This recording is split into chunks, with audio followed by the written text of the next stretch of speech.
These are the highs and lows from the 2023 Ring Championship in the World Series of Board Gaming for Dune Imperium.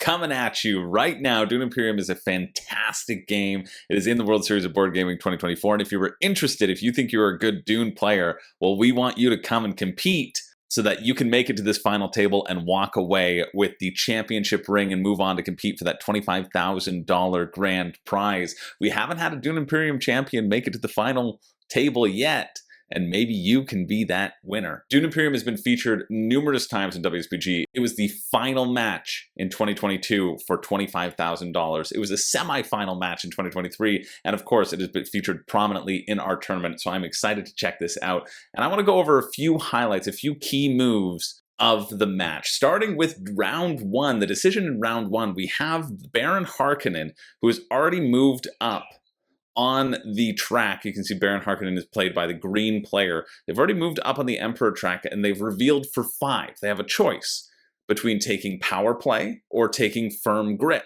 with potentially an assassination mission combo. Now, Baron essentially opts for power play here, and I'm not sure if that's the optimal choice. They're already moving up on the Emperor track. They also have their hidden Baron Harkonnen ability, which will let them rapidly move up other tracks when they deploy 4 troops at a time. And by getting firm grip, they can slowly eke their way up multiple tracks instead of a one-time play of power play. In addition, they've already committed to that Emperor Alliance token, and they're moving up hoping to get that point, and they might be able to turn those 4 into a Spice Must Flow down the line. Instead, they opt for a power play, which does help them down the line and does help them move ahead of somebody later on in the game. But in retrospect, thinking about this moment, as I commentated with designer Paul Denon, we flagged this as maybe a turning point, maybe an early decision that can haunt your deck. You want to think about that deck composition and put cards in it that can help propel you to victory, instead of potentially maybe these one-offs that you might want to get mid-game. This is also an early move that really hurts Baron Harkonnen, and there was sort of nothing he could do. This also emphasizes the importance of the intrigue cards. Michael was able to reveal for 5 Lady Jessica being on the board, one of the more powerful cards in the game, getting to automatically move up a step on a faction track, and then get 2 cards anytime you play her. Hugely powerful for building that engine. You can see Michael telegraph his move by going to the High Council, spending his money there in order to try to get Lady Jessica. And it is an errant intrigue card that was not planned for, that enables Michael to scoop Lady Jessica from out from under his nose and put it into his deck. Just a huge swingy play, because those intrigue cards, you always got to watch out for them. I think this is an interesting point to also highlight, especially to highlight our champion, Mikhail, who was playing the Beast. There's a point in time where Mikhail has a ton of spice for 3 rounds.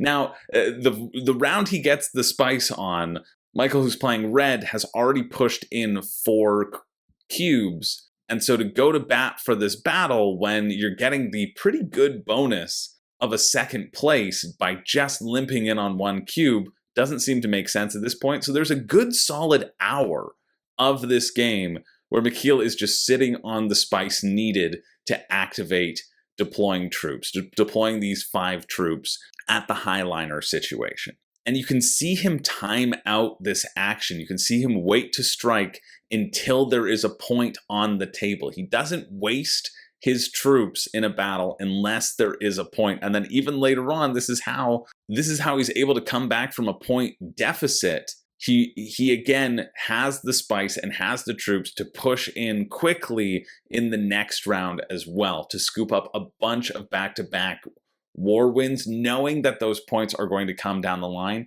and saving those spice for the right time, I think is an awesome lens to watch this particular game with. But also pretty much immediately he's thwarted by Tien, who had been sitting back building up troops and waiting for that chance to strike.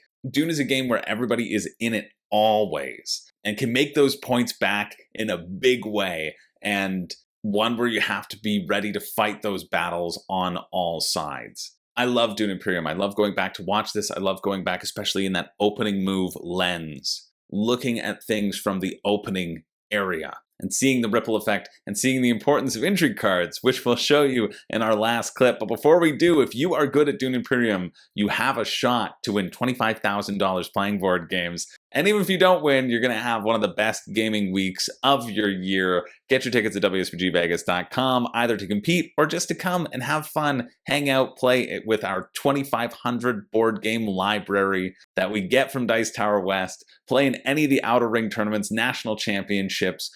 We've got so much to give away, so many prizes, and so much fun to be had in what will be guaranteed the best gaming week of your year. Let's turn to that last clip. I look forward to seeing you all in Vegas. Get your tickets at WSBGVegas.com, and we will see you there. My name is Chris George, and from all of us here at the World Series of Board Gaming, what are you waiting for? It's time to get in the game. I can use Reconnaissance. Dispatch an envoy. Oh, this is going to be the wealth play. If it's a wealth play, we know exactly what. There it is. Oh, you hear the groans around the table because they know the only reason why you would do that at this point in time. That's how it goes sometimes. I'm like, I haven't lost to that card yet today. And that's you hear Lucas saying, I haven't lost to that card yet today. I have the exact card to. Not surprising. It's actually quite unusual in my experience for high-level games to be for that card to get 2 points in a high-level game of base Dune Imperium. Yeah.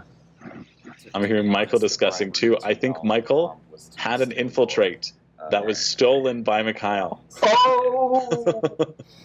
That's what happened. That's what happened.